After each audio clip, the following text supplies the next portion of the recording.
Blessed love and peace. Um, I am in the middle of work, and so we're gonna do this like scholar style, whereby whilst I am doing this, it's basically just very um, clerical mechanics. So it's not a lot of thought at the moment, just going through the iterations, the mechanical iterations. So, listening to some drum rhythms from Ashanti, Ghana. And in listening to this, this is what we're talking about: relationship, vibration,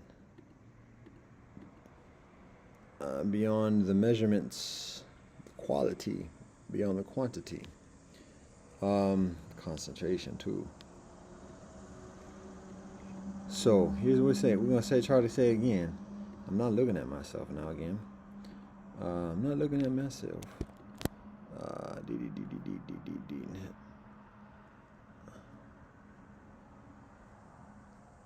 What's going on with that? Okay. Rice is smelling like rice before it smells like popcorn. So it smells like it's getting ready. What are we talking about?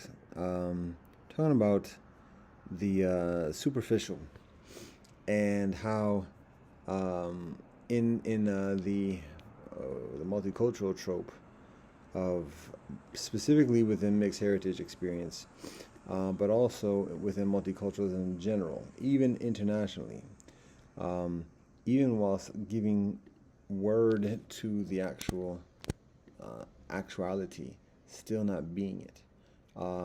And I mentioned before the example of the brethren talking about football and selecting the team based on statistics rather than talking about the quality of the players in terms of experience. I saw this player playing such and such.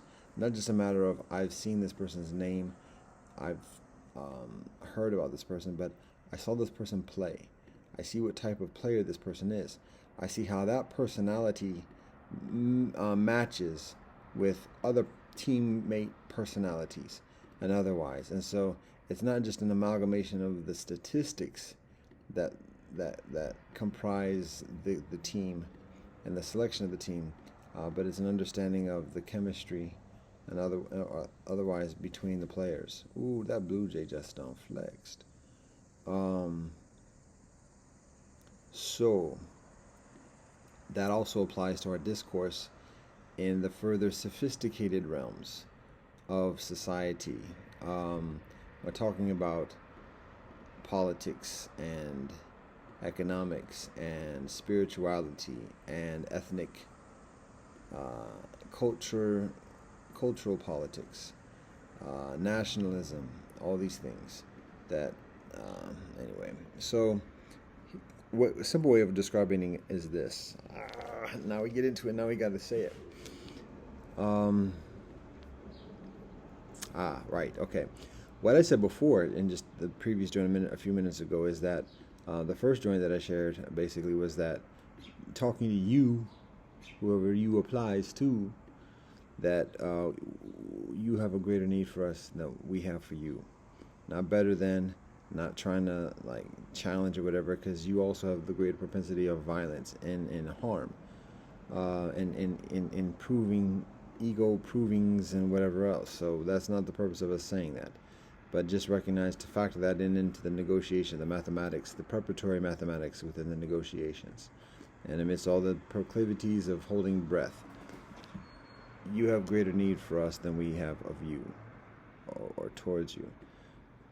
Ultimately, everything is equal, and the need that we have for you is perhaps beyond the notion of this life, even the nation of this life. Anyways, that applies to the conversation of our mixed heritage kinfolk and multicultural kinfolk, particularly as it pertains to attachments to the overclass. And that's the reason why we're talking about the need for us greater than you, because for those who are attached to life, and not just attached to life, but attached to the bullshit in life, and don't know how to get along with each other whilst supplying each other and taking from each other, particularly the bullshit, even the necessities in life. and thus need to find a way of getting along with each other. That's where we are. And that's what we're talking about.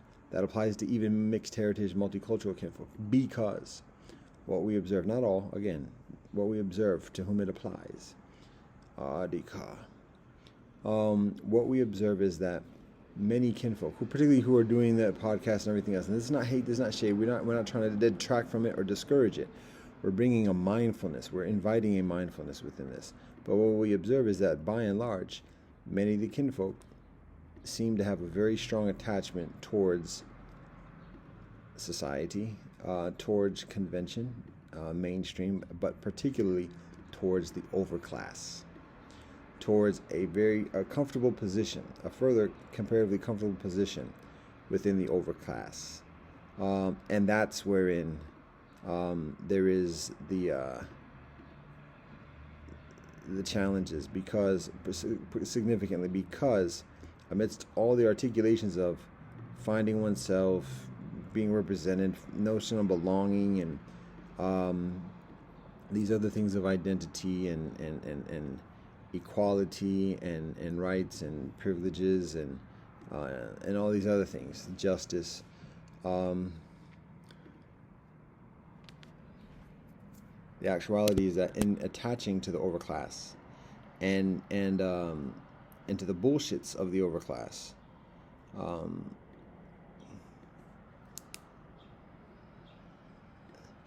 it is similar to analyzing a football match or football player based upon just the statistics, the aesthetic, rather than the substance.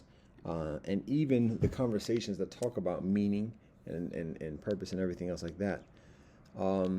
It's the aesthetic of those experiences.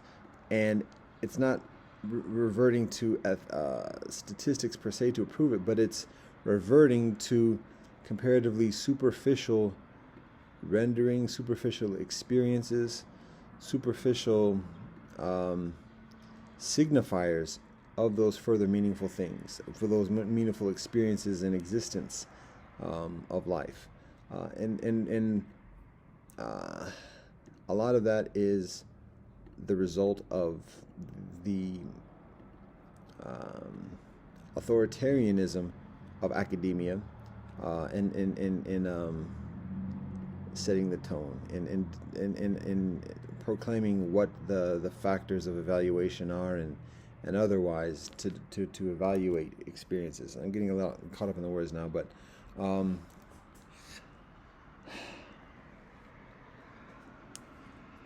working too.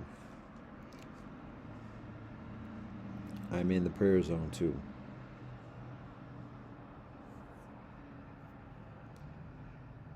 When people are talking about wanting meaningfulness and additionally, but still holding on to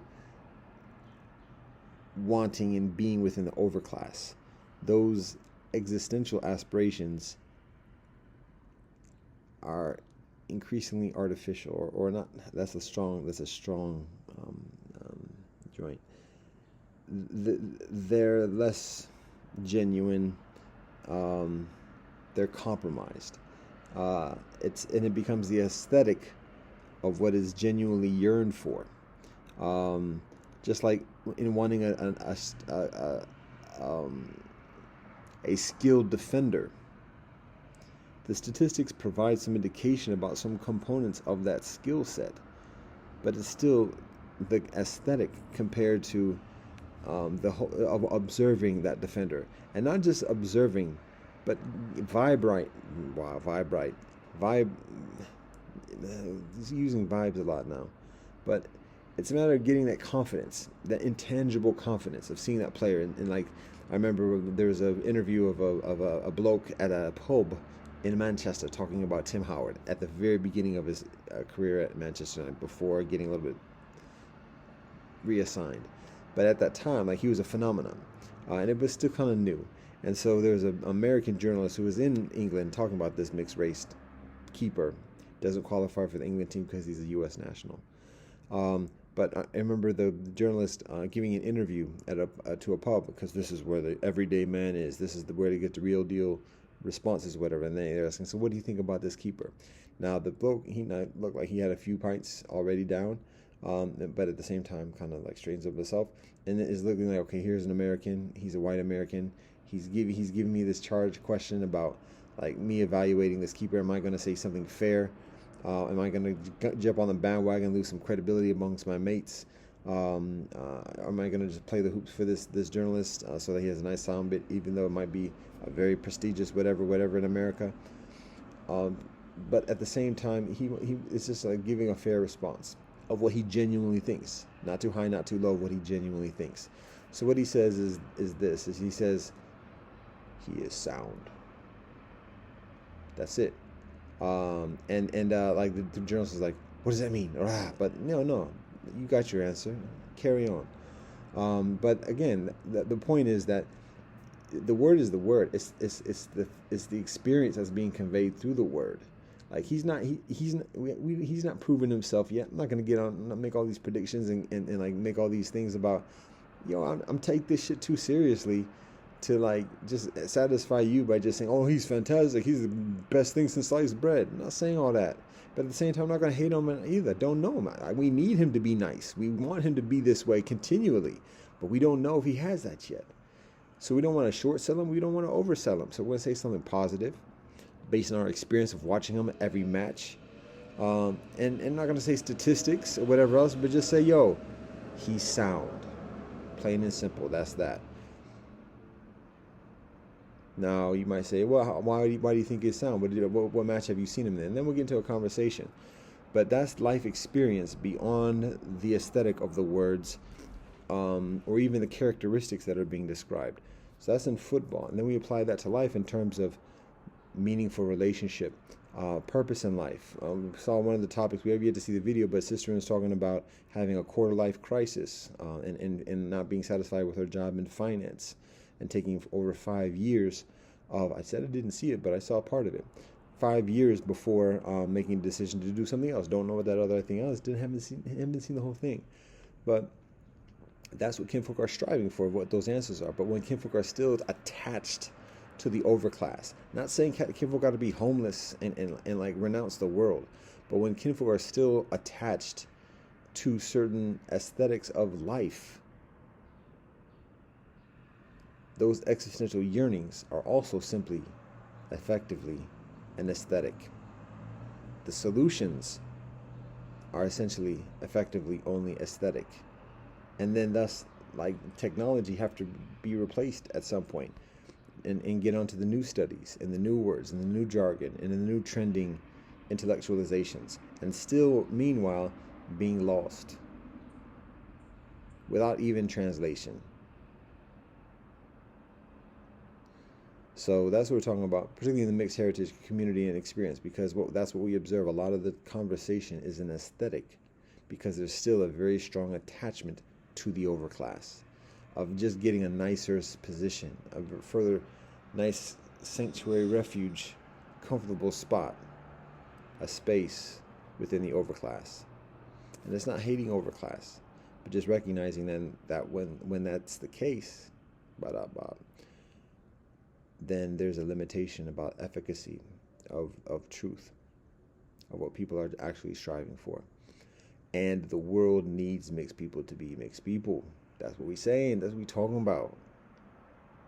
Across the board, underclass, overclass. What's the difference between overclass and underclass? How about this?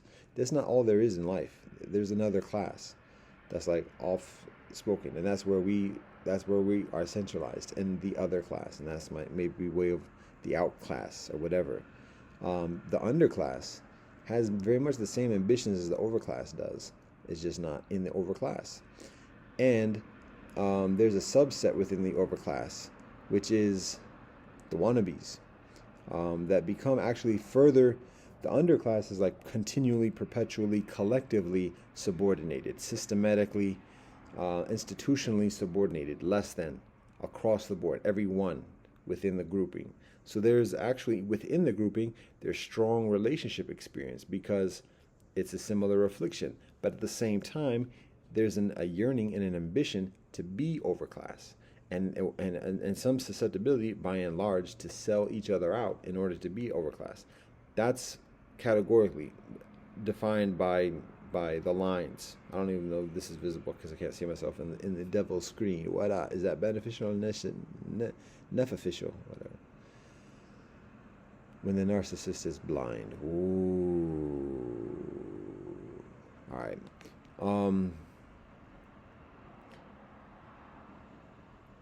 The overclass and underclass is established by the lines, and those in the underclass all have the same ambitions of the overclass, but don't have the access.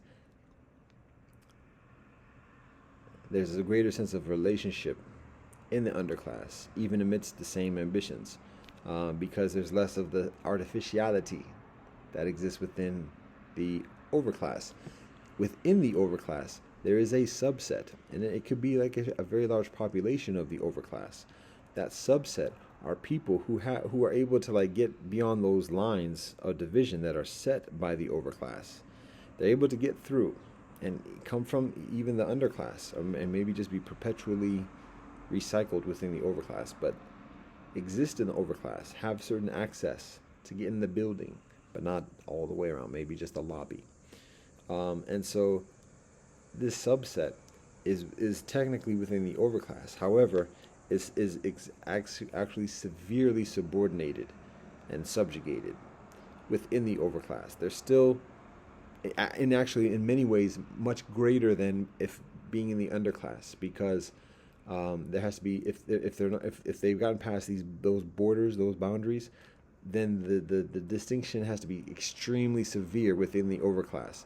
There's a continual promise, or there's this continual hope of ascending, and that's where the whole manipulation thing happens within the overclass, is people playing keeping up with the Joneses, and just like trying to pander or trying to appease the higher ups in order to get further positioning within the overclass, and always being motivated because look at the underclass over there. So, but at the same time being much further devalued and subordinated, because loss of sense of self in that process, and like so beholden to the overclass. It's nasty, and losing self-respect, because the self-value is based upon being connected with the overclass rather than like knowing where one comes from, what purpose of life is, and otherwise. Whereas in the underclass, there's motivation for having answers to those things because it's not in this life. The motivation is not for being in the underclass. The motivation is like, yo, there has to be something else. So there's that. So that's some of the difference between overclass and underclass. The underclass is not necessarily further virtuous, perhaps, per se, to the overclass, because the underclass still has the same ambitions. That's what keeps kinfolk in the underclass and at each other in divide and conquer situation. There's divide and conquer within overclass too. The third class is the outclass. They opt out of the underclass and be like, nah, we're not trying to do that. And it's not easy because it's the very vulnerabilities. And then it's also opting out of the overclass and be like, nah, we're not trying to do that either. And so it's I want to say floating, we could say migrating or whatever else, orbiting amidst the conditions of all the classes. So that's like the third outcast. And as much as the mixed kinfolk are attached to the overclass, and not just mixed kinfolk, but any kinfolk, all the multicultural kinfolk, all the existential kinfolk, all the Eurocentric kinfolk, all the things about wanting, like empathy. It's what kinfolk get at best is the aesthetic of empathy, and try to like clothe that aesthetic of empathy with as many words and as many findings and as many book references and recent studies and everything else as much as possible about on the topic of empathy. Stack on those references for days, but it's still simply and primarily and effectively only an aesthetic of empathy, or an aesthetic of genuineness, or an aesthetic of compassion, or an aesthetic of nature, and otherwise all the travels and everything else like that. Not trying to hate, trying to share understanding, and we welcome reasoning respectfully accordingly, but to recognize that as long as there's that attachment to the overclass, it's the redeeming experiences of this life are only an aesthetic, it can be convincing enough to like continue on in that aesthetic. However, just understand but it might be convincing, but it's not satisfying. And that's where the malaise and the overcompensations of intoxications and otherwise emerge. So that's one thing. We're going to continue on with the work now. Actually, we're going to take off the rice from the pot.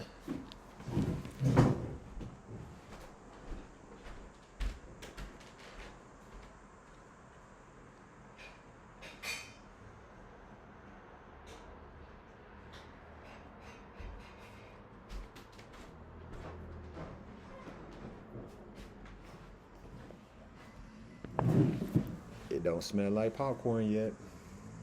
Oh, that means it's popping. Almost, maybe. So, I got to remember what we're doing here. Alright. So that's some of that.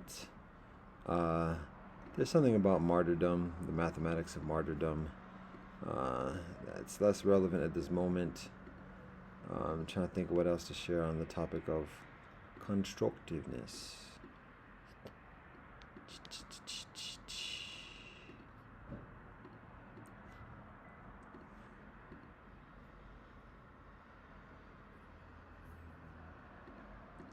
This is like double tasking is slowing things up. And it may not necessarily be the most conducive for staying concentrated. I shared that particular joint. There's something else somewhat related.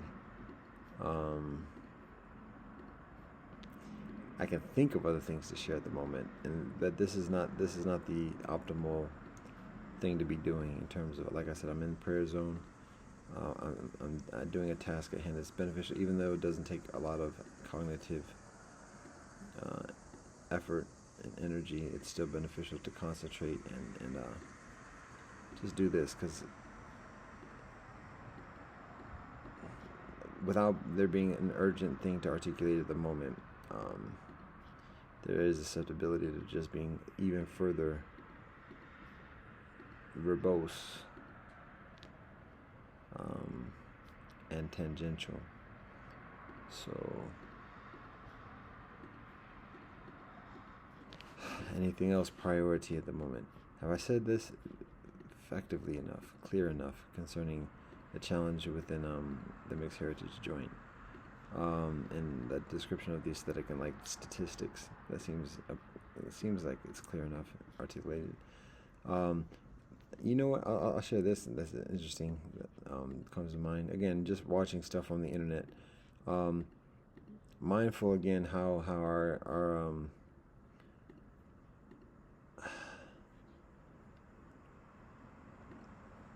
the cipher of the internet, and amidst all the things that exist on the internet, positive and negative, that the totality of it draws us in. Oh, I need to be mindful, serious, because I might be jumping over places here.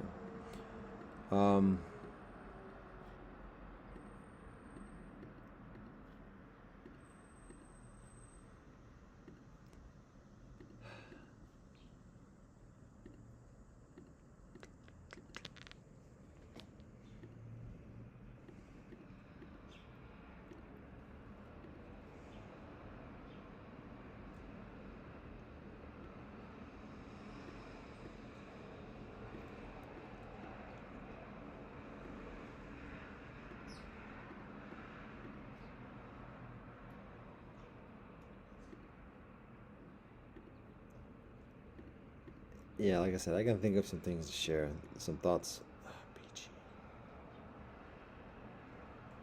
Some thoughts from recent viewings, even just in watching clips from things that I don't download, that I don't plan on watching, but are popular because we're aware of that. So again, there's a lot of things to say, a lot of things that are beneficial to say, a lot of things that are self-involved to say, or whatever else. Don't need to say everything. It's a matter of purpose. like I said, I'm in prayer. We already say a blessing.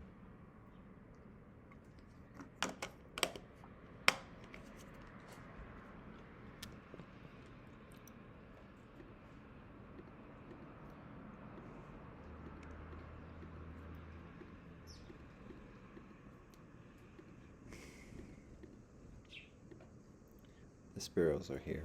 I don't know if those wing flaps are audible. It takes a while for the sparrows to get here, though. It's okay. Oh, one thing to share along those lines about the aesthetic, like what people are actually looking for. Um, Relationship, like I said before, not just a personal relationship with creator. Right, that's also beneficial to recognize. Um, to recognize that, like, when we recognize uh, academia as an authoritarian construct today, how significantly influential it is within people's psyches about just perceiving the world and evaluating the world without even thinking or being acknowledging how influential academia is in that, and um, how subjective it is, particularly when proclaiming itself and offering itself and being presumed as objective. But just how authoritarian academia is, um, and how deeply entrenched it is within people's psyches, particularly educated people's psyches. Now, in that process, again, academia at this moment is significantly propped up, established within, by, from science. And thus there is an intrinsic bias and imbalance that promotes science ideology and otherwise. And there's a lot of sickness within science. Like looking at medicine, like the apothecaries from 200, 300 years ago. One of the videos was talking about arsenic and all these things that are understood today as being poisons. 200, 300 years ago were offered initially as elixirs, as medicines, and people dying. Tapeworm diet was one video I recently viewed. One of these shorts. I got into the doom scrolling situation and just watching shorts, 30-second shorts on YouTube. Yet, again, just the reminder that the things, science wasn't always this seemingly all-knowing kind of phenomenon. That even the predominant amount of science was like craziness, quackery, like outcasts of society, looked down upon, ridiculed, and that might actually substantiate science and like promote it. But I'm talking about like just how what was understood within science, particularly in Europe, 300 years ago, 400 years ago. It was like, at that time, it was insane, and seen as such.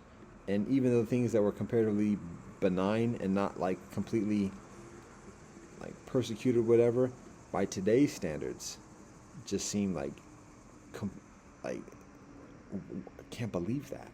But that's the history, that's the foundation, and it's beneficial to recognize that, because one, it puts what's going on today in perspective.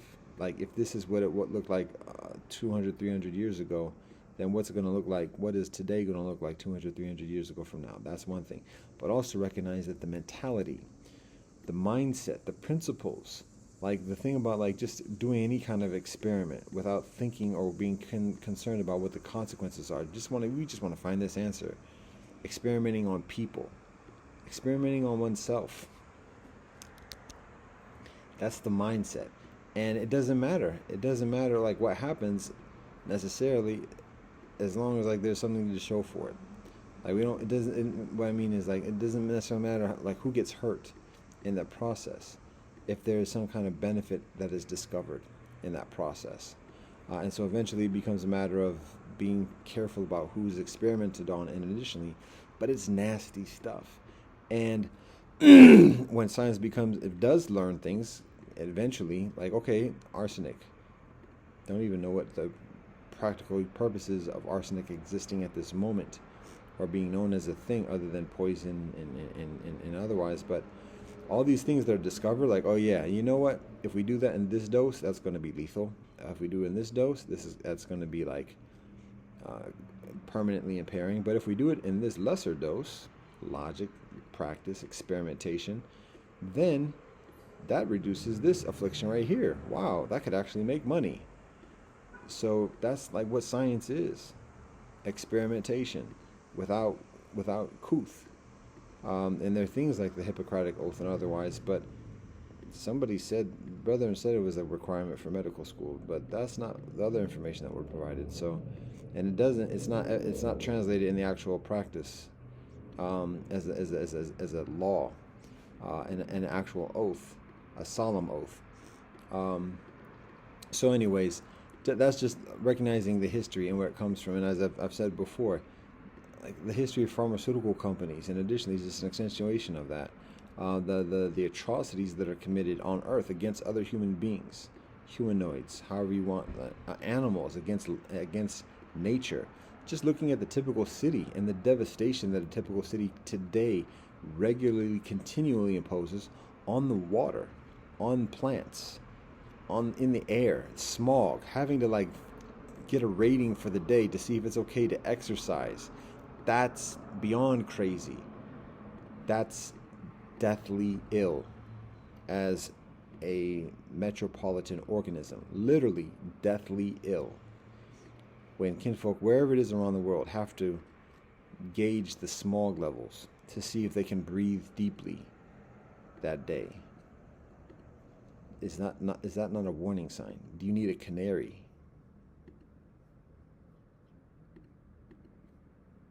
That's science. That smog is created from science. And science has a very vested interest in not alleviating that smog, of looking for all different type of solutions and pointing fingers in all different type of directions and calling it all different type of names, away from the actual causal factors, because the causal factors are making money and behavioral control. So that, again, that's part of the challenges of just like looking at science and perceiving science as some kind of objective, unquestionable authoritarian construct. It's not even seen significantly as an authoritarian construct by and large from what we observe from general mainstream society. It's presumed as this like given, like gravity. So anyways, and academia is in the past 200 years is significantly attached to science, dependent upon science. The first science was born from academia. Academia provides science with like some kind of credible, conventional refuge to do its deeds and experiments. And then with those results and the atom bomb and further, science starts like, translating into enterprise. And that enterprise translates into money, even lightweight some land. Oh, we're getting warnings now. And then from that, standing and influence within society and convention and the religiosities of the day. Just 200 years ago, particularly in the West, particularly in the United States, you better be Christian, or else. But then with science becoming further substantiated as an autonomous thing that's not too religious, don't have to be Christian too tough. Now it's just a matter of the pronouns. So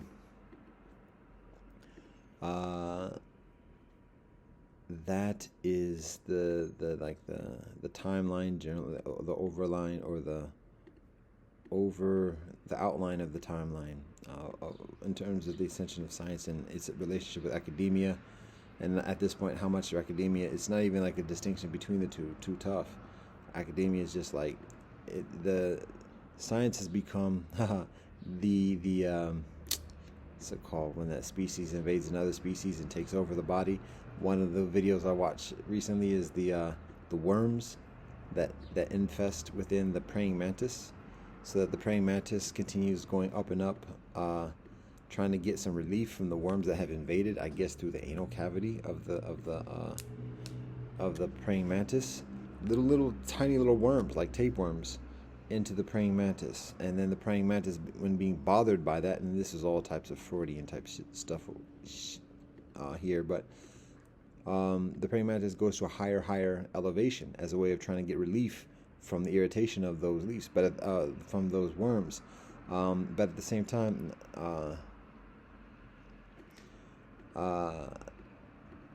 what the part of the intentionality is that's explained from this 30-second social media short is that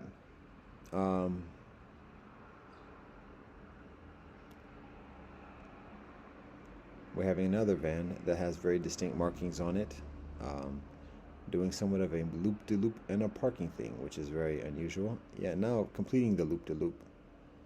It's paused right for a second. Now when I say loop-de-loop, then it continues. Like, kinfolk don't know where they're going, but it's a very prominent markings, which shows that it should know where it's going, and now it's stopped right in front of us. So that's very highly unusual.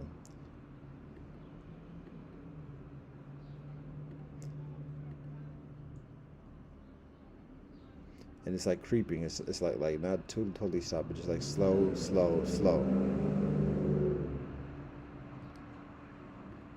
So, yeah, distraction, but at the same time, like, communication can be so much better. So the praying mantis goes up and up and up, trying to find relief from the invasion of the tapeworm or whatever. But that being part of the process, because the tapeworm wants the praying mantis to be at a higher elevation, so that the tapeworm can then excrete itself eventually, or annihilate the body. And it's described that the tapeworm basically using the praying mantis as a puppet. Like, the praying mantis is gone, and then the tapeworm is kind of like just like doing the mechanics of the praying mantis's body. Now that's somewhat of a significant claim there. But it's not like completely implausible. So that the actual body of the praying mantis is the one that just going up and up and up to a higher elevation, trying to just find some relief from the bother. But the tapeworms do that and guide the praying mantis up to the higher elevations, because then the tapeworms just fall down on its next victims and eat from the debris and the materiality that is below the body of the praying mantis.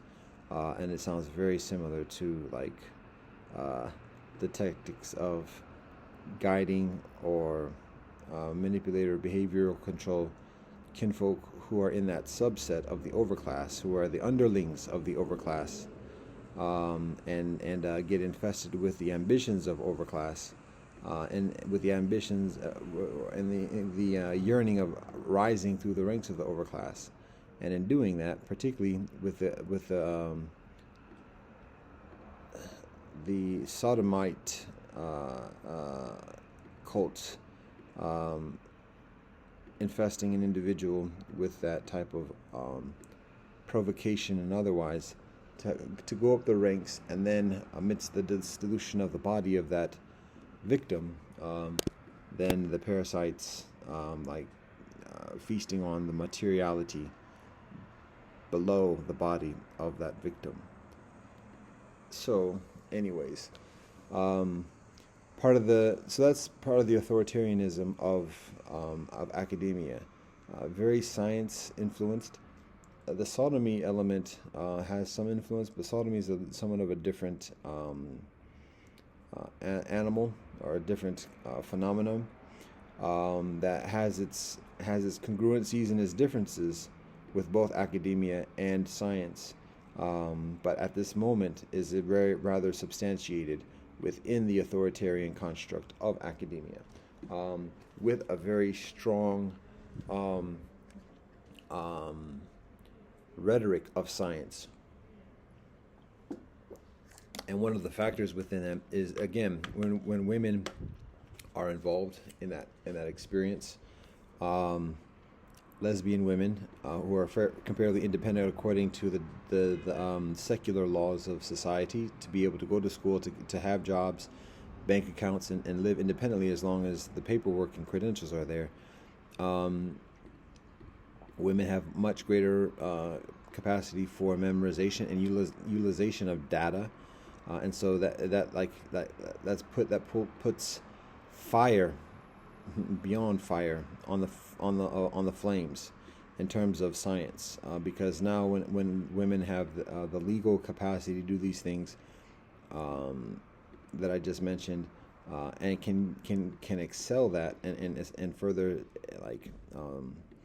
double down on that through the utilization of information and otherwise, that augments the authoritarian characteristic of academia, and how it sustains itself in terms of recruitment, and rewards and otherwise, carrots and sticks and further. So I didn't say Karens, I said carrots. I think that's what I was intending to share. Anyways,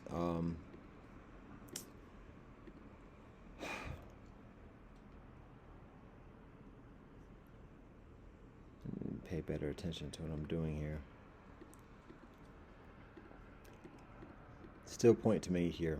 So that's part of the authoritarianism within science, how it skews the very presumptions within the people, the educated people, who have some semblance of knowledge and a lot of hubris and a lot of overestimation of the value of that knowledge, and tend to just at some point just try to keep up with what's going on and with the newest trends, the newest research, the newest studies, the newest publications, and otherwise, and then get enveloped in the keeping up with the Joneses in an intellectual way about comparatively aesthetic qualities.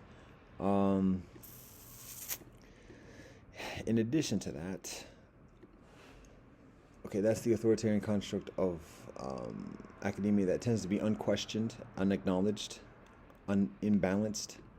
The checks and balances, transparency and otherwise are not there. Very exclusive in terms of who gets in and who goes up in those ranks, and all susceptibility of sour grapes being made and otherwise. However, there's that. So now, that being said, now we're having additional things here, and people say, well, it's just life in the city. Yes and no. So continuing on, I know what I speak. Particularly again, the voluminous.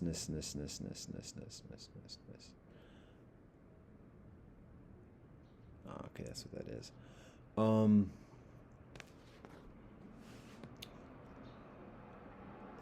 The authoritarianism of academia that tends to go unacknowledged, unquestioned, significantly influenced within the psyches of the would-be proletariat, or the would-be intellectual proletariat, the would-be intelligentsia, because the would-be intelligentsia is very significantly attached to the overclass and simply finding the refuge within the overclass.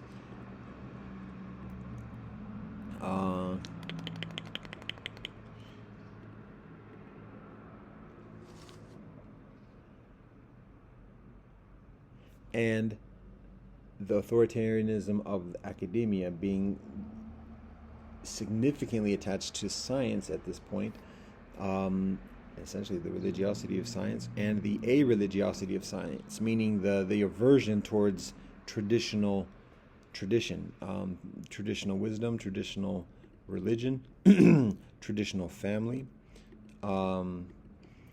traditional relationship and knowledge concerning nature, rather than just some object of, and that's the thing, objectification. That's what it is. Okay. So, right, pornography, the internet, and objectification. That was the big thing. Okay.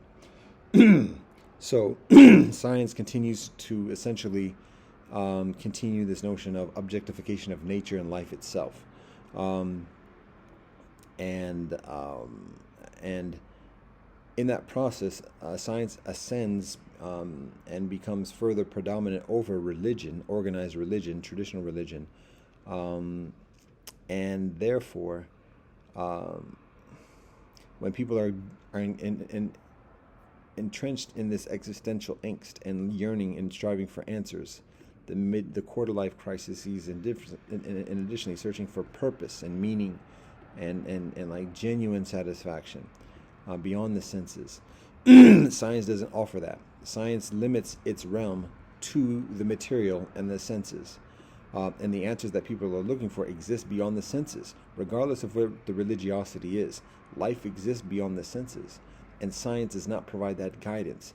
And because science doesn't provide that guidance, science is intrinsically motivated of detracting people from that guidance, from that solution, and doubling down on the of the experience of the senses. And so academia similarly looks at religiosity as an anthropological phenomena, maybe sometimes with redeeming qualities and everything else, but not serious. Like, look at our bombs, and look at the naked photographs in videos on the internet, and look at all these other things that science provides to keep people's mindsets away from solutions of truth and love and meaning and purpose and modesty. So that is those are some of the conditions, and always is only ourselves to blame. Just looking at the conditions, and I can try to do a summary here. Multicultural mixed kinfolk, and many kinfolk of the world being attached to the overclass. The overclass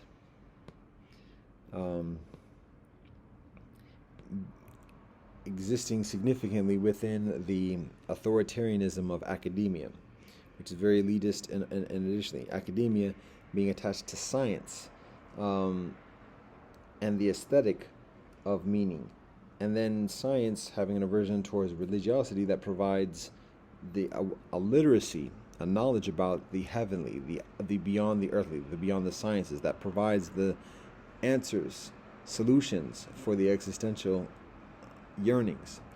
And then in the meanwhile, people get enveloped in the aesthetic. And I mentioned objectification before, because even when the kinfolk were talking about, when the brethren was talking about life experiences, and additionally, a lot of the ways in which the cognition is articulated is an objectification.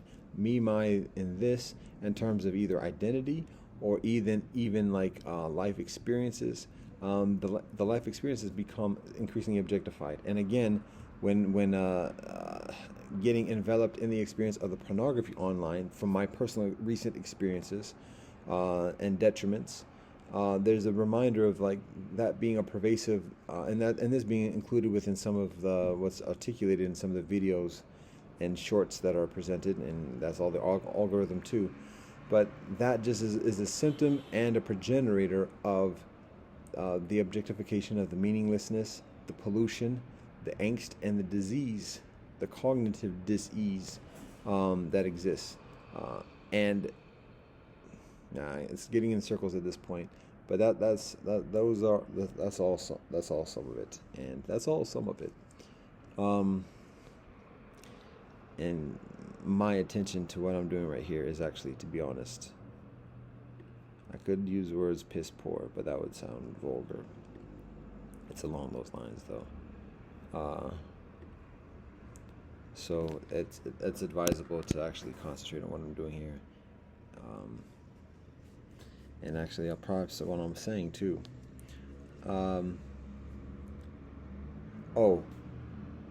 Side notes: Jordan Peterson, interesting commentary sometimes, but he's also connected with the overclass.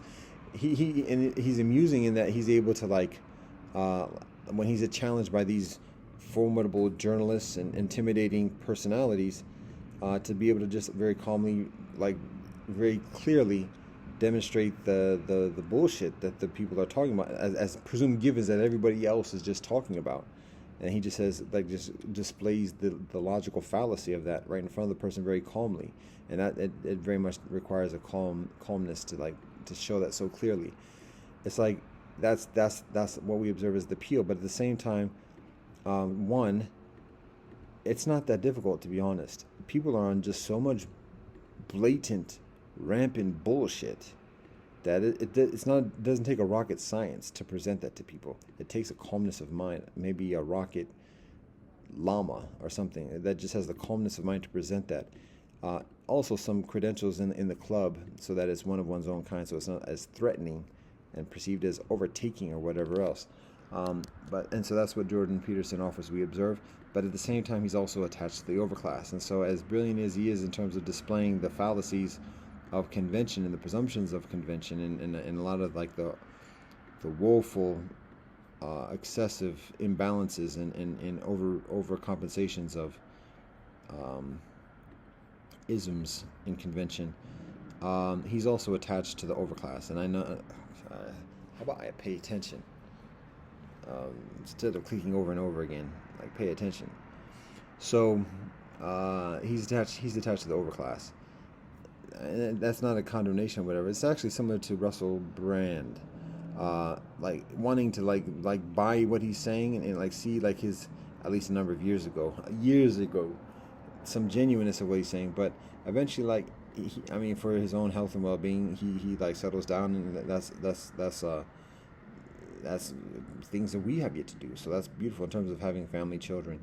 But at the same time, in doing that, now he's attached himself to a conventionality, and then his trope becomes further political and myopic and contrived. So Jordan Peterson is contrived in a similar way, although perhaps less obvious way. He's less severe or extreme Russell Brand, so that his compromise doesn't have to be so extreme either. And we are aware like he does experience persecutions, whether it's lawsuits or whatever else. But at the same time, he's still like suit and tie, overclass, and that's not hating on suit and tie. Kinfolk can wear suit and tie, but like he's still part of that.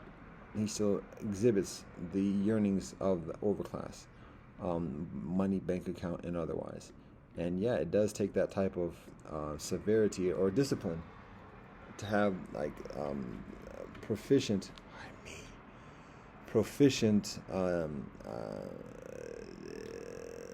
distance from the influences of imperialism, to have like long-term enduring credibility when speaking of these things.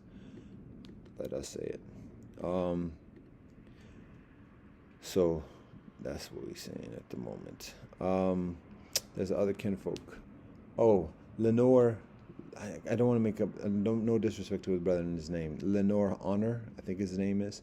But he's kind of like, to be honest, I'm uncertain like what his thing is per se. But I know that like he's like one of the prominent voices, and I don't think he has that much.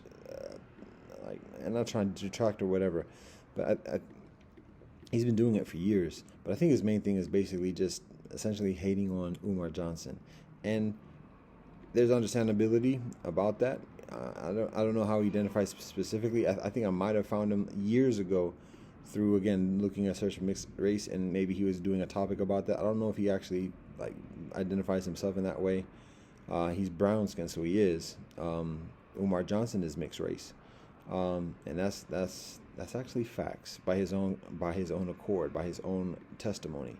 So, anyways, and no hate on Umar Johnson. He's not his own. I mean, I've already spoken about that.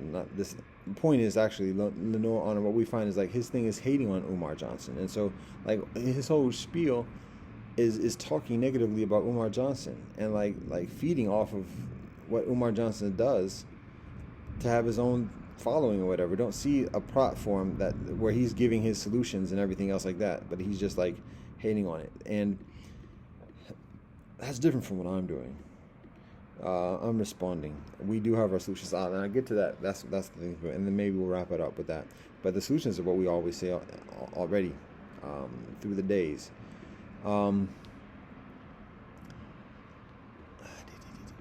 right. So again, that's one of the videos I recently see. Again, mixed race results of Umar Johnson, approaching them with some of the results of Umar Johnson, then the brethren Lenore. And he was doing a live yesterday And so he was responding to some recent thing about Umar Johnson, Dr. Umar Johnson, and let's get away from that whole trope of keeping people's names out their mouth kind of situation, because I saw some of that too, involving a brethren named Young Gun. I don't even know what that is, but I saw an elder being warned by a youngster over the phone, and then the elder like just doubling down and being disrespectful. I don't know the context. I know enough about the streets and everything else like that to be like, yo, this ain't the thing to be giving too much attention. So there that is. So I just say that in terms of the Umar Johnson and our militant kinfolk, and additionally on all the different sides, we love. We don't hate nobody.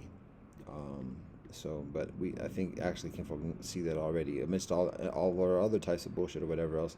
Kinfolk at least see that we're not coming in at nobody, but we stand our ground when kinfolk come at us. And so I think our black kinfolk in the militant crew is like working to come to terms with that as well, to recognize the legitimacy of what we're saying. That's not ourselves. It's facts. And the plantation stuff is like dwindling. I'm reminded of the video about the Titanic falling to the bottom of the seafloor, and the survivors who don't have the lifeboats and don't have the life preserves are swimming in the cold waters for half an hour thereabouts, until succumbing to the conditions and the bodies floating down to the bottom of the sea and settling at the bottom of the sea amidst as a field of bodies around the boat, because it's the undertow that brings all the bodies to the mass of the ship, and then the only thing that's left is the footwear, because the animals come and eat up all the flesh. Then the conditions of the sea, as it's described, disintegrate the bones, so that not even the bones are left. All that's left are the footwear. All the clothing and everything else gets ripped up. It's just the footwear. So there's all these shoes, all these at the bottom, at the soul of the ocean. Blah blah. So that's the Titanic of the United States at this moment, and kinfolk like scrambling on the Titanic as it's sinking to get footwear and blinging, when that's not what's going to get kinfolk out through this. And saying, oh, you don't have the right, you don't have no right to wear that footwear. We got that right. Yo, here you go. Have fun. Anyways, Lenore himself, just facts be told whilst I concentrate on this, with all peace and blessings to him, it just seems like he hates on Umar Johnson. And his whole thing is based on just hating on Umar Johnson. So we have to be mindful of that too. And the fact is that both sides, from what I understand, are citizens of the United States, and like arguing for different political involvement in elections and campaigns and everything. It's like all the plantation, and that's not hate. That's not hate. These intelligent kinfolk, but at the same time, they're playing part of the game. They're pawns in the game. Or not even meant to say pawns. Maybe they're knights in the game. But they're playing these politics that is just slave politics, plantation politics, we'll say, because it's not just black folk that is enveloped in the slavery. So anyway, that's some of what we observe. I said it before. I said it again. Solution. So the solution again is relationship with nature. Relationship with Creator, and again, that's what science detracts from, not acknowledging that, and relationship with nature, relationship with the things that feed us, sustain us in this life, the water, the air, the fire, the light, the darkness and the shade and the respite, the minerals, the earth, the soil, the nutrients, plants, the insects, our animal relatives of the waters, our animal relatives of the skies, our animal relatives of the land, no-legged, two-legged, four-legged, many-legged. That's where our solution is. And when we come from different geographies, observe the brethren from the geography quizzing, and it's a term, but it escapes me at the moment. But that seems to be a thing at this point, where people like get a photograph from Google Maps or something, and then are challenged to find out where that is on the Earth, and then having gotten an acumen about like different qualities or characteristics about the Earth, to be able to say where in the world that photograph is taken from with certain accuracy, and like having competitions along these lines. So very interesting, particularly for kinfolk along my studies and practice, having not world knowledge. But again, to be honest, again, as brilliant as it is, and we know there's a purpose for us being introduced to this, because there's young brethren who have genius minds and wheels that are turning, that are striving to like apply those skill sets. Young brethren, early 20s, teenagers, and additionally, who are striving to apply these skill sets and these yearnings, not just skill sets, but this existential yearning of knowing the world in a meaningful way, and to have a comfortable livelihood in doing that. And so doing like the circus acrobatics of intellect about memorizing features of signposts, and additionally, it's interesting and it's a nice novelty. That's not the substance. Again, it's the aesthetic of knowing the world. And I don't mean to be so critical, whatever, or seem to be so critical, but it's for it's constructive purposes. So we actually encourage kinfolk to study and do these things. That particularly that endeavor of the guessing where the photos are taken from, and some of the solution of like how to cultivate that craft is migrations. And the brethren, the Desi brethren, with the interculturalism, the roots and routes, made an emphasis about the migrations. We're talking about the movement, particularly through the generation. But what we emphasize and what we encourage folk to consider is the long-standing migrations of peoples. First, to look at the map, like the brethren do, who study the world Google Maps, but not to look at a political map, not to look at all the national boundaries or whatever, just to look at an atlas, a physical atlas, the geography, and look at it upside down. Look at it from a different vantage than what is the standard north-south trope.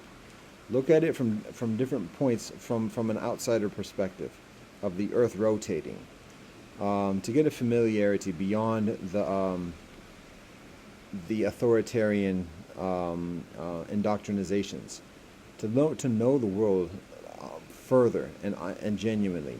And again, rather than looking at a map of the lines, the political boundaries, look at a map of the topography. And even then, it's so woefully biased, because somehow like the entire North Pole, in addition, is like fully lusciously green, whereas like all of Africa, the rainforests, in addition, are just this ubiquitous sandy brown.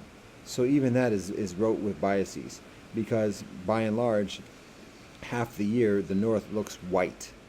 So again, even just in the presentation, and these might be satellite photographs. What are you talking about? This is facts. This is a satellite photograph. How are you going to argue with that? Do you believe it's not a satellite photograph?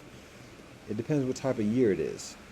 And if you're always displaying satellite photographs that for some of the world is this part of the year, and then for some of the world it's this other less pleasant part of the year, like that's skewed. So learn the world, learn the topography, and in knowing where the elevations are, which you already probably have an encyclopedic knowledge about, you to whom I'm talking to. Big van is still parked outside, for better and for worse, just of making an observance. The ones I said it was doing the loop-to-loop, it's now parked, and now it's downpouring. So we're observing that. It's a beautiful downpour.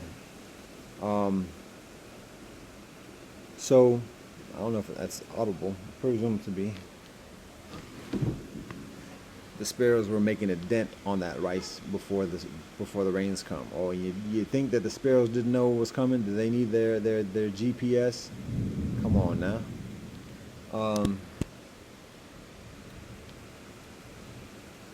The knowledge about the world, topography. When knowing the topography, where the high elevations are, we're getting into the beep beep sound now. The car alarm buzzers. That might be saying like, oh, wait a minute, we do have to be mindful of our time. How about that? We got 6 gigs though, so we're doing decent. We haven't gotten to the 4 hours yet. So Um, See, it's not all bad. It may be trying of patience, but that's the nature of children, and that's I'm a child. So when it's adult children are doing it, we might be further threatened than otherwise from like provocations, but sometimes it's intentional on the part of other people. They know what they're doing and have a certain intention about it. Sometimes it's unintentional, like they're just under the influence of other entities, whether it's a boss, whether it's a demon, whether it's alcohol, drugs, or otherwise, which is just a different form of the spirits. And sometimes it's like intentional, but for one reason, but then has other types of benefits or detriments or challenges accordingly. So, anyways, there's all different types of levels to this game. Um, uddy. Solutions is nature. I was saying something else, but going back to just that notion. Solutions is nature, relationship, topography, knowing the lay of the land, the elevation, how the water flows. That explains how our ancestors migrate from one place to another on this earth. Gradually, year after year, generation after generation. We got to do this now. So, that's through hurting the eyes, serious. Um, that's through the years, that's generation after generation. And that's land upon land. What's the reasons that precipitate these migrations?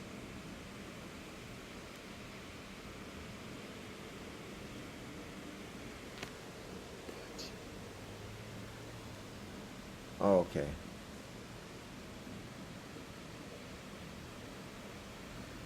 Uh, and that does so much to provide a knowledge about the world, a knowledge about religion, how these um, understanding like the different natures geographically, climate-wise, but then also understanding based upon where people are located next to each other, um, the intersectionality of civilization, and how we get our cultures and understandings and perspectives accordingly, collectively. The shibboleth of civilization, just from the topography, just from the topography alone. Um, and from there we can see some intelligent design, even applied according to or applied concerning the earth itself. Um, and we've seen some recent concessions from science saying that there might have actually been something before the Big Bang. Wow, I get a little bit sarcastic and a little bit indulgent, but like that's the first time in decades of hearing presumably an authority within science communicating that possibility of something existing before the Big Bang. And still, the kind of resorting like, well, it was another period before the Big Bang, and it might have been another Big Bang before that. But again, that one already recognizes like what susceptibilities there are with that. But at least there's some recognition of like the obvious logic, and it's almost amazing how obvious logic remains unaddressed for so long, because of the suppression amongst intellectuals, intelligentsia, and the severe admonishment for suggesting the obviously logical. And don't take a rocket scientist. And maybe it takes a non-rocket science. How about that? Anyways, nature. That's solution. It's not a matter of deification of nature, but relationship. And then with that relationship, having further respect, mindfulness, understanding of health and well-being, not syncopathic, when things help each other, symbiotic. It's not even symbiotic. That's still coming from a rather individualistic and separatist kind of mindset, the Veta Advaita kind of situation. God, man, seriously, I need to concentrate better on this. It's taking way long to do way less. And the methodology I'm employing right now is not the optimal way for accuracy. Even though there's not a lot of thinking going on in this joint, it can have adverse consequences. There's going to be consequences and repercussions. Repercussions and consequences. Alright, so yeah. Let's do it this way. We got 6 gigs though, so we got a guarantee. Almost. I'm giving parts of it now. I'm like giving it segment by segment, tedious segment by tedious segment.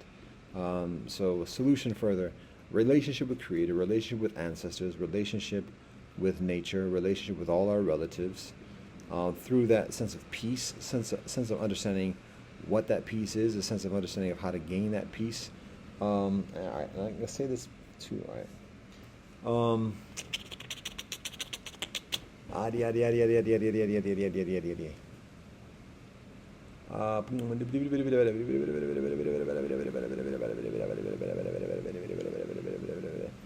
Not just those abstractions of relationship or what may be perceived as abstractions of relationship, but again, it's very specific. Know your rivers, where you come from. Know your languages, what your mothers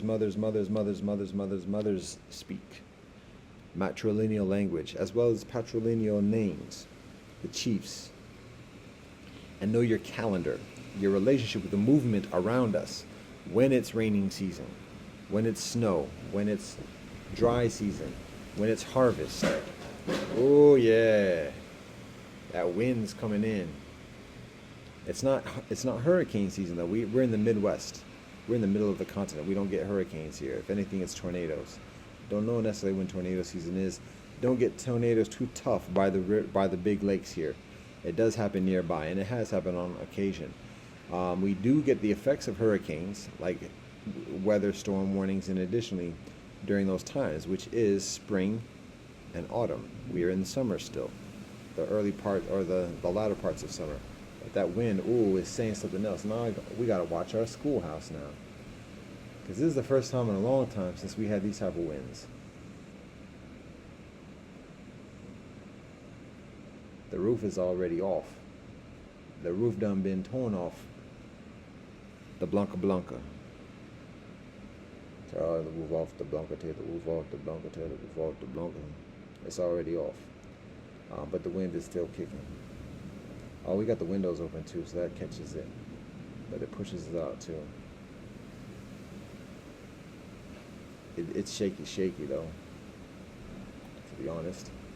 There's vehicles nearby, but not to be disrespectful.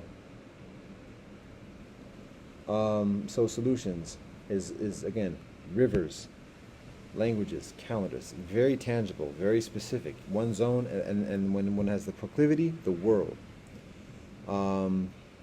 Songs, stories, rituals, and ethics that helps us in our experience of relationship. I'm learning right now songs from the different languages. It's one of the best ways of learning languages, learning a song, having it at one's mind so that throughout the day one can go back to that song and experience that energy, that cipher with ancestors and family and otherwise. Relations, relatives. Those are what the solutions are. Groundedness. When these winds kick up and want to carry these branches away from the ground to someplace else, the roots say, hold up, this is us. Roots and roots. So that means research, and the whole DNA thing. Cats are still on that, but I've already spoken about that recently. Roots. Know as much of the names as we can. Know as much of the stories of our ancestors as we can. Our forebears, parents and grandparents and great-grandparents and further, as much as we can. And when we get beyond what our family teaches us directly, then we make decisions about who we trust otherwise, whether it's people in our community that have some knowledge about this, whether it's the historians within our community, within traditional communities. There are those people who know the history of families and family names and can share that with people accordingly across all cultures, African, Asian, European, Middle East, Native, and otherwise. Um, Knowing further about one's clan, um, and tribe, where everyone comes from, and going to the people who have that traditional knowledge. Kinfolk who want to go to the government for government records, that's one way. But again, if it's the government that's been doing the dirt, even if that information is accurate, it's gonna you gotta think about ancestors, and like how much our ancestors would want us to just acquiesce, because we're making ourselves students to the people we get that information, we go seeking the information from. So we have to be mindful of that, because anyways, a lot of that has yet to be reconciled. So it could be accurate, it could be the government or a place, and again, science is similar to that as well. The whole genetics thing, there's a lot of like very significant things science is doing with genetics. How much of it is redeeming? That's another question. So don't categorically denounce genetics, DNA, and science in that respect. However, at the same time, we also know that this is built upon the atrocities that I referenced before in previous conversations, even the one today about not necessarily directly the whole arsenic kind of situation, but the experimentation. And again, these are the kids growing up, the boys growing up, who take magnifying glass and burn ants because it's fun and interesting. Let's see what the ants do, and let's put this spider. And I did that myself. I didn't do that because that was just torture. What I did do is try to do National Geographic in my backyard, in terms of capturing a spider, capturing an insect, putting them in a jar, and seeing how quickly the spider might go after the insect, and when it wouldn't do anything, like try to like put them right directly in front of each other, and they still weren't doing anything. Eventually, they just were moving slowly and slowly and slowly until not doing anything. And I'm like, oh wait a minute, they're suffocating. This jar doesn't have any holes in it. This mayonnaise jar. That's experimentation. That's science, and that's what DNA is based upon. That type of indulgence and callousness. And there's things that are learned. We learn knowledge about the anatomy, about physiology and otherwise, about chemistry, biochemistry and otherwise. It can do a lot of powerful things on this earth. So respect that. But at the same time, how much we lend ourselves, we invite ourselves to our vulnerabilities of existence, about who we are, knowing ourselves and our ancestors, not trusting that to science. Just that's our joint. We don't trust that to science. So anyways, so when we talk about knowledge of self, and that's one thing too, as another side note, so see if we can get back on track at all. When we look at knowledge of self as wealth, if we think about it in that terms, well, maybe let's pause on that for a second and just finish up this joint. Solution are those things: knowledge of self, knowledge, songs, stories, rituals, and ethics, rivers, language, and calendars. That's very specific. That's very tangible. It's very accessible, and there's very levels, very leveling. There's levels to how much we can learn, how much we can study. How much is it? Oh, there we're getting some shaky now. We're getting some shaky move on that action, and I have to. If it once the framework, it's one thing for the framework to shake, but once there's like movement, lateral movement, that's indicating that the weights are less effective than are intended, and we're getting like occasional blasts of high winds. So, and it's located right by a little bit of a wind tunnel behind our building here, and so this is atypical. I mean, it happens. This weather, it hasn't happened for a while, and so we're being mindful of this, because we're just on that cusp of having to go down ourselves and address the situation. It's holding steady continually, but there was just a slight movement laterally with a gust of wind. And what we're uncertain of, to be honest, as this paper towel thing keeps unraveling, what we're uncertain of, whether there is less confidence with or whatever, is how we've weighted the framework, because and also just that framework holding up, because it's still somewhat rickety-wockety after the collapse this past year. It's holding up, it's steady, but it's still like it's not as confident and sound in its structure as it initially is before the collapse, and when some of the rods get bent.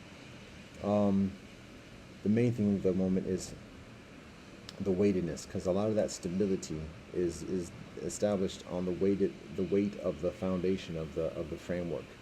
We have heavy weights on it now, but um, it's on the bottom, the base rods, and it has yet to be shown and proven like how much the frame can like wiggle from underneath those weights just enough to kind of like, and wind is very tenacious in finding that.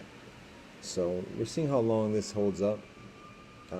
Here in Ohio, there tends to the severe temperatures or severe winds, severe weather conditions tend to be, well, if it's snow, that's a different thing, but this type of rain, particularly high winds, tend to be comparatively short term, so we're observing. And it might be beneficial just to cut this off, just to be available to respond directly. Here comes some high winds again. Solution is nature, and having this knowledge, having this relationship, and way beyond what I'm expressing right now. Those are some of the tangibles, and it gets levels on that. But that also provides us guidance. It provides us with insight and perspective about the conditions.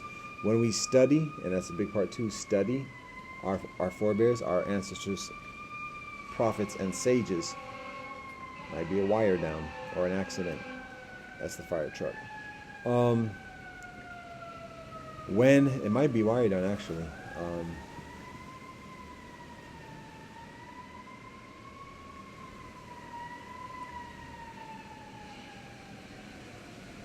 Or wires. Studying our prophets, ancestors, and sages. That gives us guidance about the nature of the eternal, the unchanging, and how amidst all the powers, moves, and everything else of today, we have guidance about how to be in this life, day in, day out, daily discipline. That's another big thing too, daily discipline. Here's another gust.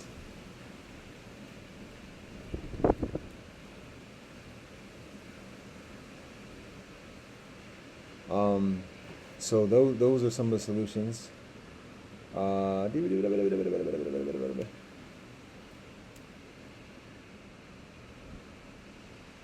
that helps us to answer the quarter life crisis, meaning, purpose, beyond just the aesthetic, beyond just the trending. It helps to strengthen our relationships with others in this life. Let me tell it.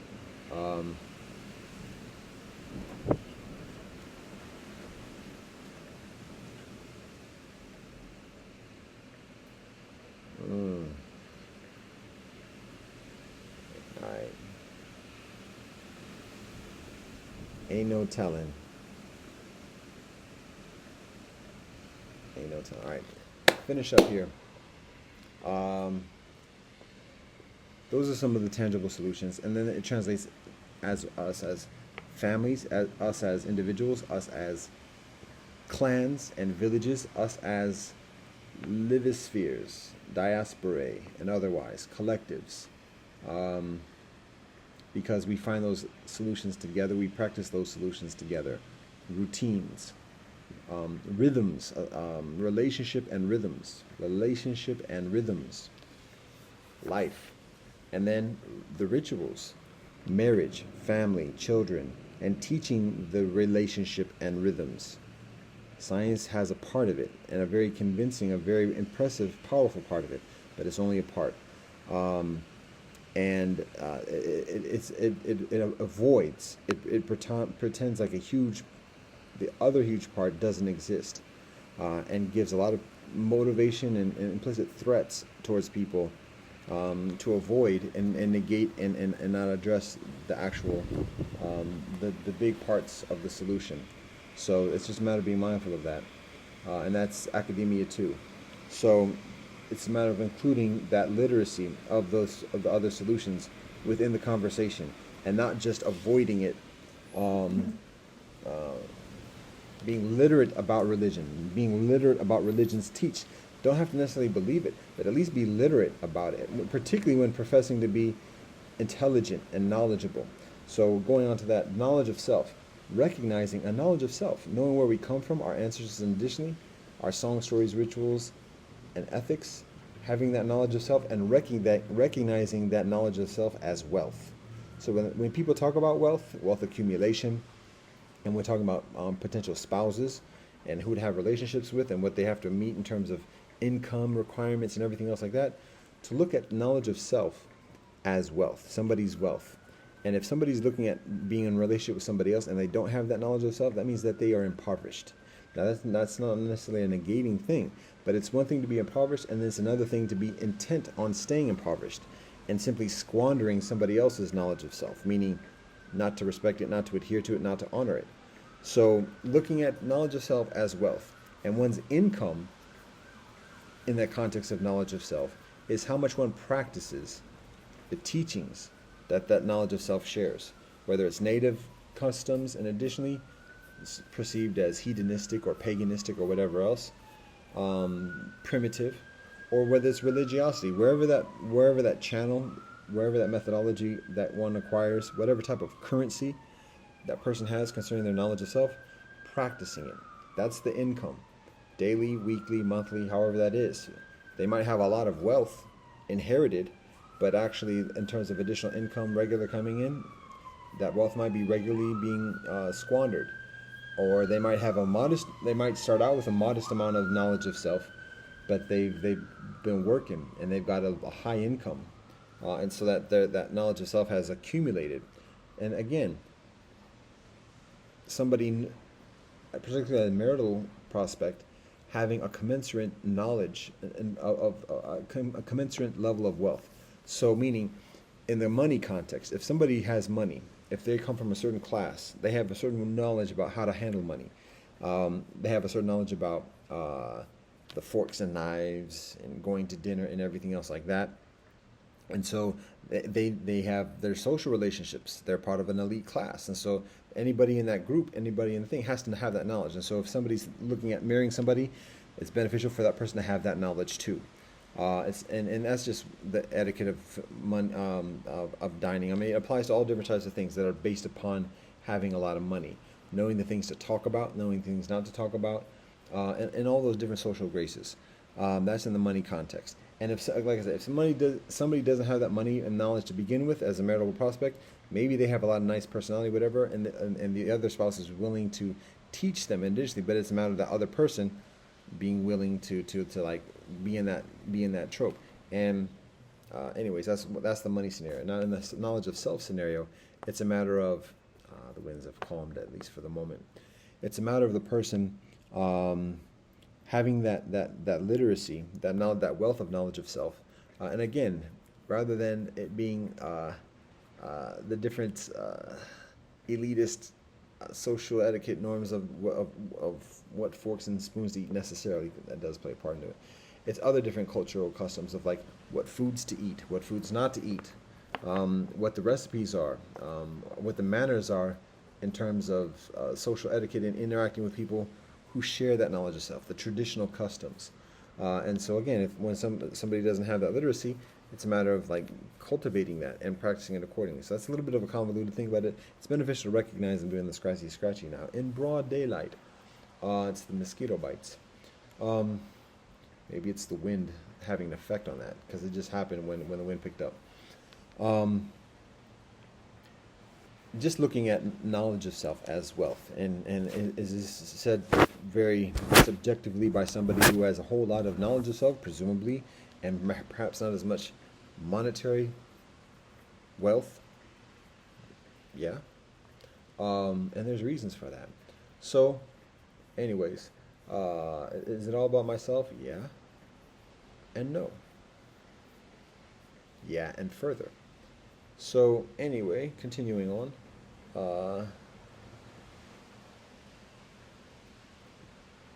That's that.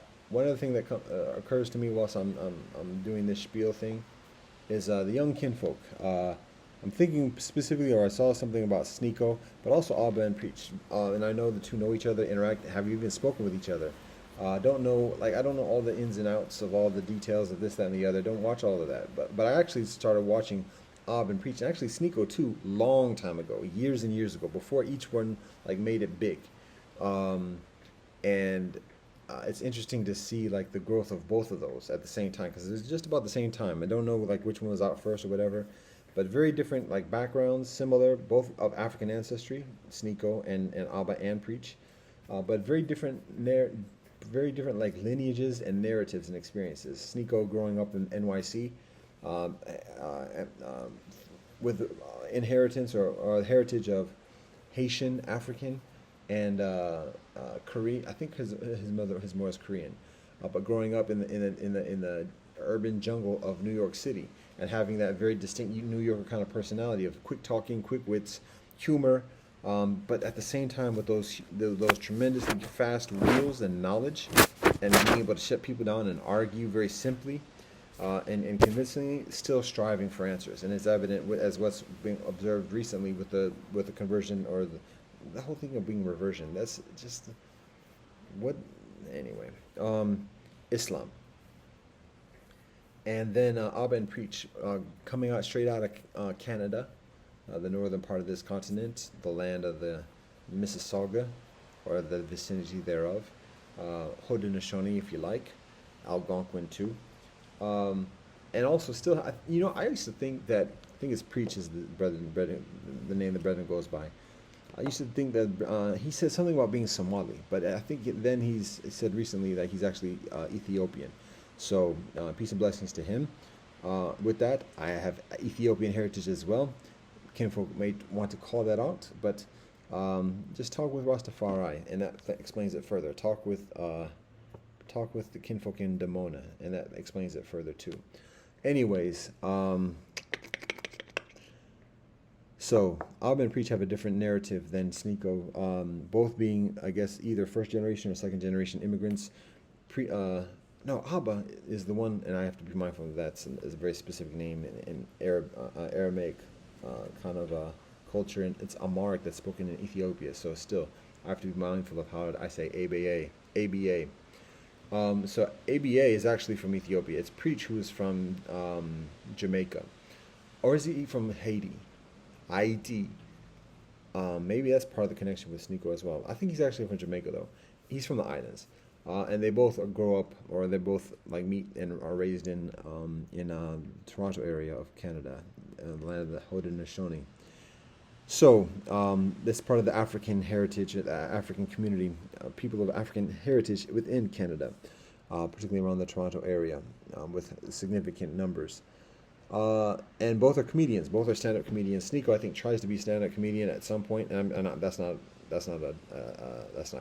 cap. Like he actually endeavors to be a stand-up comic as a profession at some point a number of years ago. I don't know where that stands because he's further into like the whole, what do they call it, content providers or whatever.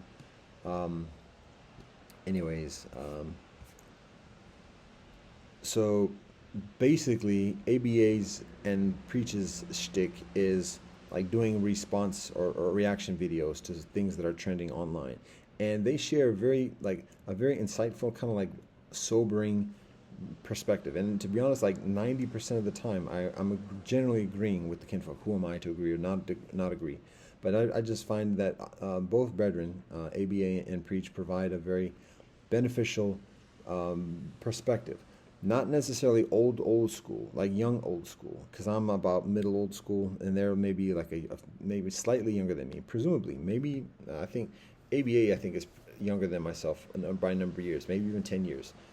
Preach I think Preach is older than what the heir provides, even amidst his comparatively like him being, I guess, the straight guy to ABA's. They don't have a straight guy, whatever kind of routine, because they both have their different ways of being eccentric and then at the same time being grounded, but very different in different ways, but at the same time congruent. Anyways, both share a very valuable perspective concerning a lot of like social, popular culture as is witnessed by social media. So whenever I seen their reaction videos years ago, it's like, okay, here's another perspective, finding out what people are talking about, and here's like a voice that's giving some kind of like sobriety and like a wake up call to the woke.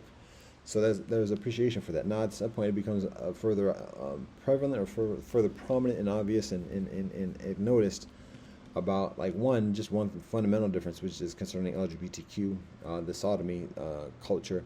not hating on sodomy culture or otherwise, but just like not agreeing with it. And it's we're not that different strokes for different folks. No, it's hurtful. It's harmful to all kinfolk involved, and particularly for those who don't do it, but it's imposed upon them. That's harmful.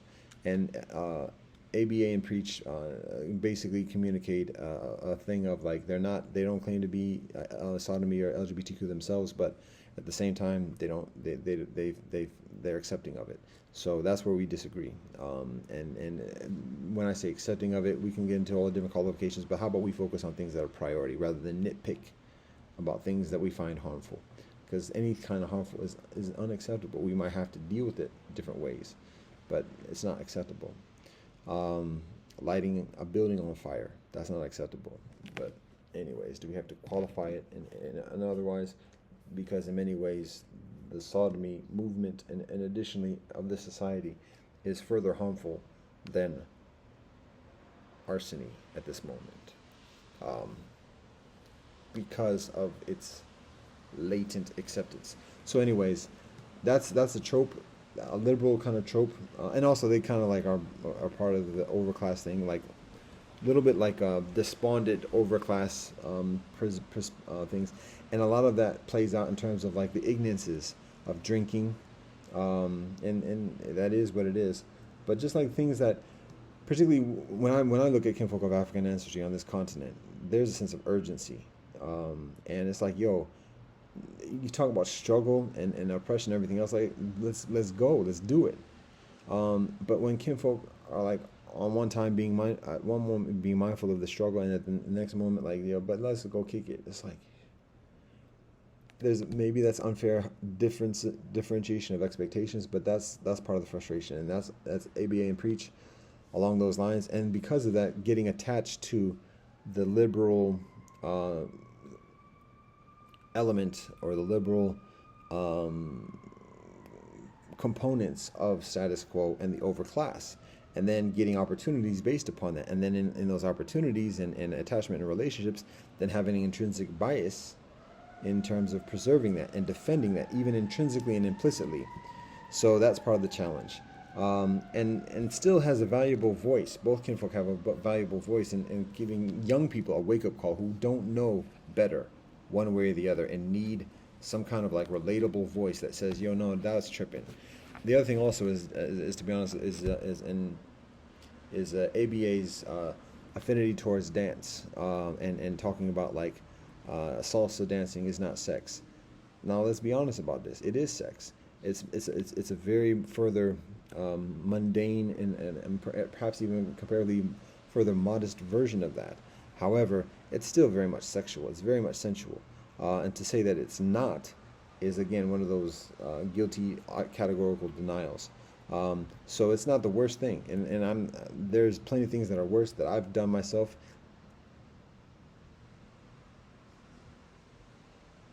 I have to qualify my honesty now. Interesting pause, the effect. There are things that are of greater concern than dancing. We actually are promoting dancing. We promote traditional dance. But when we're talking about going to a club and having dance nights or whatever else, and we know it's not the same thing as booty shaking at the club or whatever. It's a different thing. We do acknowledge that. We do agree with that. However, it's still sensual. It's like the upper class, if we say a differentiation or sectarianism within the overclass. It's the upper class kind of club. Whereas it's affluent, not all bumping and grinding, but at the same time, yo, when a man touches a woman, that's vibrations right there. When a woman touches a man, that's vibrations. When a woman is moving her hips, that's vibration. When a man even just is slightly moving his hips, that's vibration. That's sex. That's sexual interaction. And it's not as bad as bumping and grinding, being half naked, and doing other type of things. But it's still along those lines. So when we're teaching young people like what healthy is and what healthy is not, salsa dancing is not the worst. All different types of dancing, and we gotta be careful about this too, because there's African dancing, the board that I show, or that I explain to young people, young sister on the bus, and additionally, particularly as a healthy way for being so animated. But to directing that energy in an increasingly positive way. And traditional dance is legitimate. African dance is legitimate. Salsa is legitimate. it's valuable, but it's a matter of recognizing that it's sex. When the Bora Bora is danced, it's sex. When ballet is done, it's sex. And we need it. We need social experiences of introduction to sexualization. That's a tenacious thing to say, but we have to be very careful about how we say that. But that's true. That's facts. We have to acculturate children into becoming adults. And traditional dance like ballet and salsa and Bora Bora and the esquista and otherwise are forms of that acculturation when families are dancing, and additionally with a distance and further. Some religiosities shun that, but other religiosities do that acculturation through a different means. So anyways, all that being said, there's somewhat of a distinction on that. That's a comparatively minute point in this scheme of things. But the big thing is the sodomy, and then just the attachment to liberal, kind of like the liberal platform, and the presumption of like citizenship and just status quo and otherwise, and kind of just being like the further traditional voice amidst a saturated liberal oppression or liberal imperialism. That's part of the challenge with ABA and Preach. Now, they give commentary to Sneako through the years and been critical and otherwise. I've downloaded a conversation that they had a while ago, a year ago or so.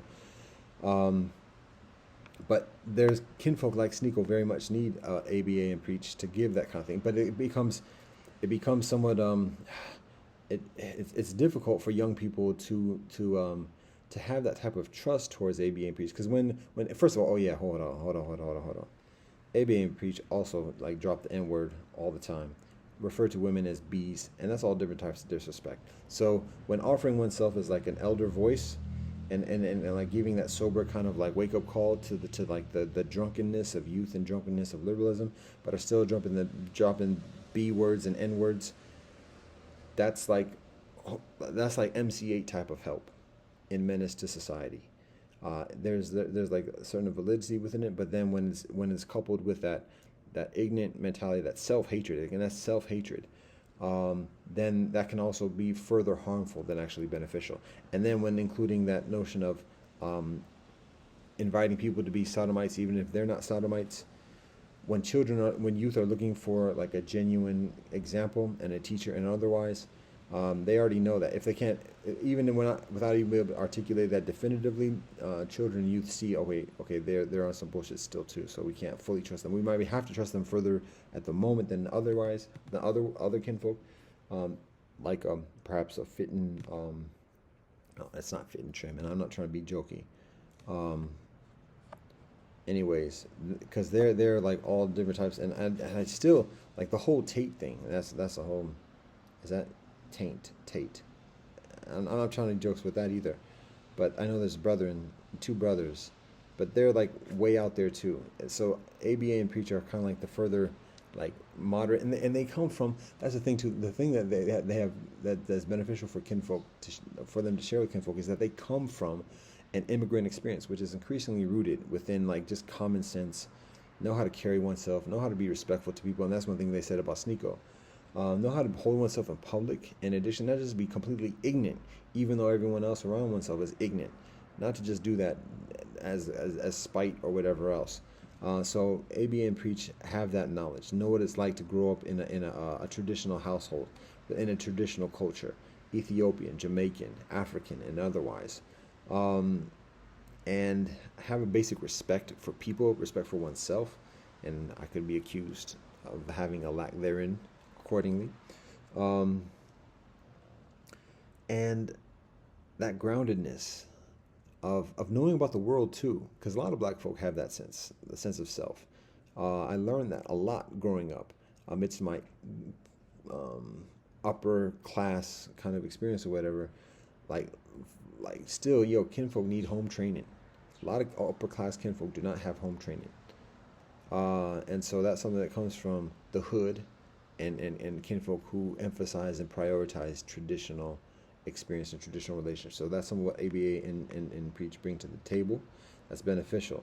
But again, I've actually stopped watching the kinfolk because of the N-bombs, because of the B words, self-hatred, disrespect to all women, even one's family. So to talk about like loving one's mother and having respect for one's grandmother initially, and then to refer to women as bees, and then even try to play it off by just joking and showing how obviously messed up that is, but still like, yo, no, I like it. It's like, no, that's not what's happening. So it's not a good look. That's why we start watching. Now, on this situation of like periodic check-ins or whatever, it's been maybe about a year or so since I've watched what their content at all. Used to watch them regularly years ago. Same thing with Sneeko. Sneeko goes on his path, traveling the world. I think his first trip was to England that time, London, when he got enough money working his stuff on YouTube.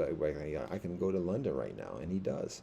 And he meets with people, and I could tell him, I remember one time specifically, here we go, the anecdote rather than the statistics. I remember one time he was having a conversation with a brethren who was out and out gay. And they were sitting in like some picturesque kind of bridge situation by Brooklyn or whatever, with Manhattan as the backdrop, and they were having this philosophical conversation. And Sneeko was like asking him questions. He was looking for guidance. That's one of the things that ABA mentions about Sneeko too. Is like Sneeko has this air of like being so confident and knowing everything at the moment, but then at the same time being very impressionable and changing. And that's, people have that prerogative, but at the same time, when people do have that prerogative and exercise that prerogative, one has to qualify one's preachiness, and that's not to be, I don't mean to be all that, but one has to temper how much one gets on one's soapbox and tells everybody else what's what, when the person has yet to work that out themselves significantly. So there's legitimacy, but again, Sneeko is intelligent and can factor things, and they're youth that have yet to figure out what he's figured out, and so he has to speak with that kind of swagger to reach the youth in that respect. So it's understood. But at the same time, it leads itself to that type of volatility that is being evidenced, and even in the spiritual walk within Islam. And additionally, the other thing about, here's the other thing about ABA and Preach that's also concerning, that few people can call them out on, because many of the people that would don't care enough to do so. And it's this. It's probably like the I won't say the quintessential thing, but it's the black card. That's the black card right there, because both of kinfolk are African, and there's no denying that. No question about mixedness or whatever. They can claim 100% black African just as much as any other black African on this continent can, and in many ways further, because ABA, because I was born in Ethiopia. I don't know if he was, but like to that effect. So even though they're from Canada, there's little questioning about them being black. Now that being said, they aren't part of the middle, well, maybe Preaches from Jamaica, but particularly the black experience in the United States, the Middle Passage, and coming from that experience of slavery. ABA does not have that in his DNA, quote unquote. He don't know what that is. He don't know what the Middle Passage is, from my understanding, to my knowledge, and how he shows himself. He identifies with black culture, which he rightfully does, but at the same time, whenever people go to him explicitly or implicitly for the black experience, perspective, or representation, he does not have that background in terms of the Middle Passage. And so his compromise, or his willingness to understand or otherwise, is much further uncredentialed compared to other kinfolk who do go through the Middle Passage, whose ancestors do go through the Middle Passage. Preach may have that coming from Jamaica, but at the same time, people in the United States degrade that kind of credential because it's not the same as ours, and same thing from Jamaica towards U.S. So there's that.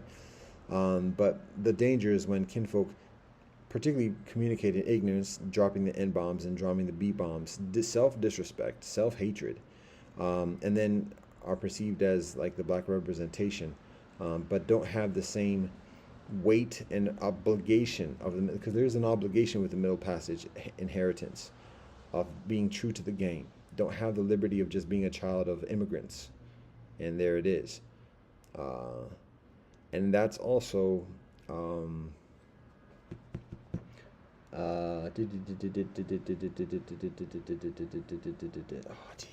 another kinfolk that I'm reminded of recently. We're at 4.2. We're at 4 gigabytes. The wind is much calm now. The sparrows are back. All types of wet feathers. And they're like, we do not care. It's the ladies too. It's the ladies. All right. There's another example that I was applying this to in terms of not Obama, although that's applicable. Somebody else. Hadi.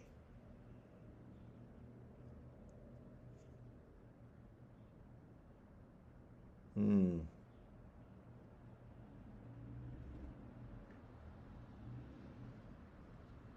Somebody else who's on a platform representing the African experience, and has some African ancestry, but does not have the Middle Passage experience, and is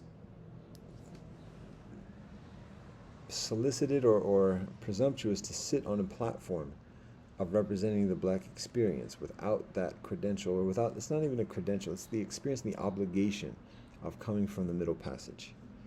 Um, because when somebody doesn't come from the Middle Passage, I guess I'll just look at Obama as an example of this. When somebody doesn't come from the Middle Passage,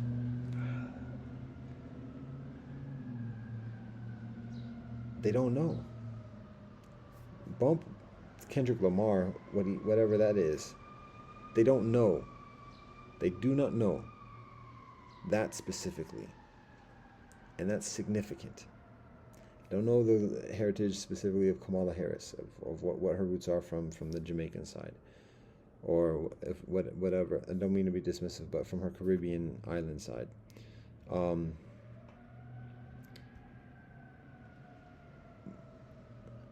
there is a weight, there's an obligation that exists with the Middle Passage that is not transferable. It's not there. There aren't equivalents. This is not pounds to meters.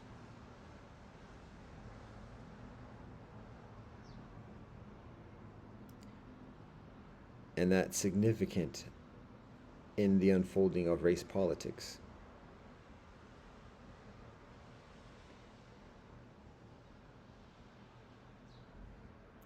I'm trying to think of still that example. I was trying to think about more, but I'm going to get off that because we do have to wrap it up. And I am in the middle of work, still in the prayer zone, and the afternoon is waning. All right. So the point is, with the younger generation, Sneeko being part of the elder part of the younger generation, looking for guidance. The young elephants, the juvenile elephants stomping about in the forest without the guidance of the elder elephants to show how to be an elephant. And Sneeko looking for Islam, and additionally looking for that. But there's different types of predatoriness within that, and sometimes it's a stopgap measure of like, yo, we need an immediate solution right now, and there's a proclivity of making long-term commitments and significantly implicated commitments based upon immediate necessities, and that's part of what proselytizing preys upon, is people's desperation and even like fueling the flames of societal conditions to precipitate people coming forward and making those types of commitments and pledges of allegiance. So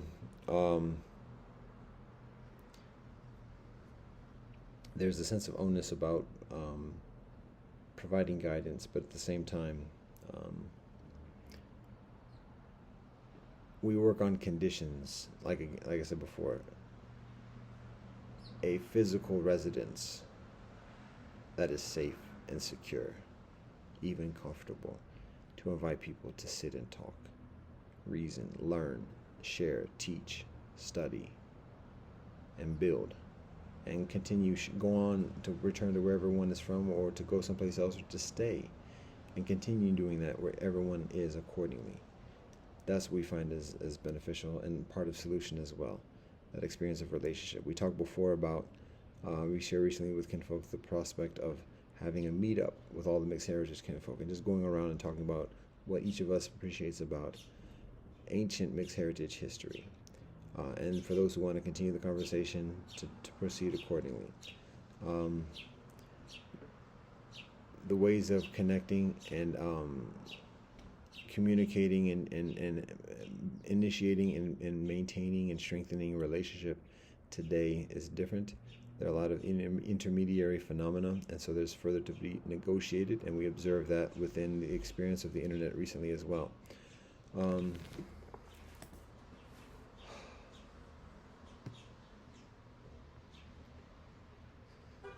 All that being said, there is a need, and there is a benefit, and there is a balance, So the sparrows are scarfing down the basmati. Big up.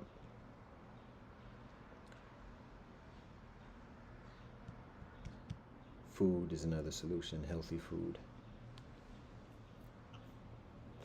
Rice.